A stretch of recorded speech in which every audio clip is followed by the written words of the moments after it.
Good morning, my friends. We are back on the Morning Mindset Edition. I hope you are getting yourself ready for a glorious day. God has given you this day to accomplish His good purposes in it.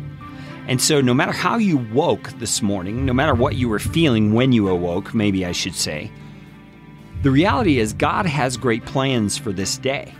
You may have woke up feeling depressed, or you may have been startled awake by some noise in the room, and it got you all kind of discombobulated as you started your day. Isn't it amazing how much effect the first few minutes and hours of our day have on the rest of our day? You see, and that's why the morning mindset is something I believe the Lord gave me to start doing, is to help people like you, people like me, get our minds right in those first few minutes of the day. So I'd encourage you to make the morning mindset a habit to help you start thinking rightly from a scriptural perspective as you begin your day, and share it with other people. There are sharing functionalities wherever you see this on social media, or even on podcast apps. If you're using one of those, you can find the sharing function for this episode and share it specifically with someone you know who could benefit. Now, we've been talking about Romans chapter 6, and Paul has made the case that when Jesus died, we died. The old sinful us died.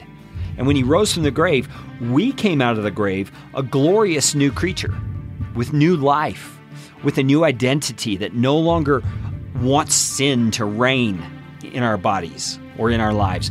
Amen? Can't you say that? You don't want sin to reign in you today? So He's told us we have to do our part to battle against sin, not allowing it to have dominance in our lives.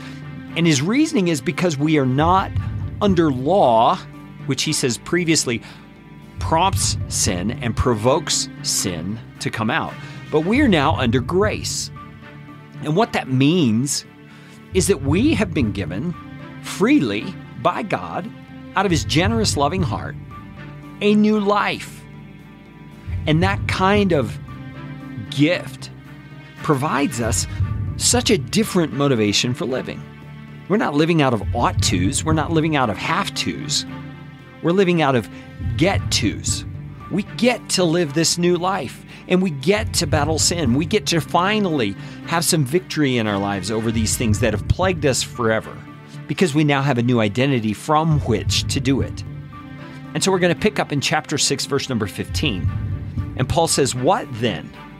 Are we to sin because we're not under law, but under grace?"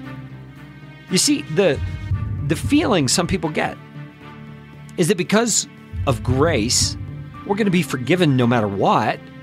So there seems to be no reason why we need to really fight sin, because we'll be forgiven anyway. Jesus has given us forgiveness. Well, Paul says in the end of verse 15, by no means, that's not to be your attitude. He says in verse 16, "Do you not know that if you present yourselves to anyone as obedient slaves, you are slaves of the one whom you obey, either of sin, which leads to death, or of obedience, which leads to righteousness?" Paul's pointing out a reality underneath the behavior that we don't often think about.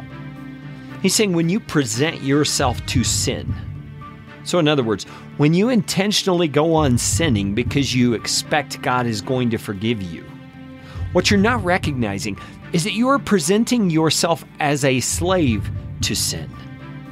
And you will be a slave to sin.